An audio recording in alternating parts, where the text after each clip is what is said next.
Want a tabletop volcano? Follow me. First, dice up 2 potatoes.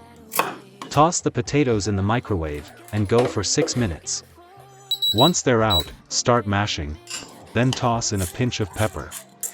Add a splash of yogurt, and keep stirring. Add more yogurt and keep stirring until a moldable mixture forms. Now, time to turn from a chef into a sculptor. Look at that, our volcano is ready. Don't go anywhere just yet. Next up, homemade ketchup.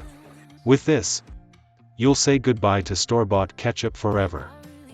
First, peel 2 tomatoes, and dice them up. Next, blend everything into a smooth liquid. Run the blender for about 2 minutes, then pour the liquid into a pan. Add 5 parts tomato to 1 part sugar, plus a pinch of salt. Now, let's bring it to a high boil.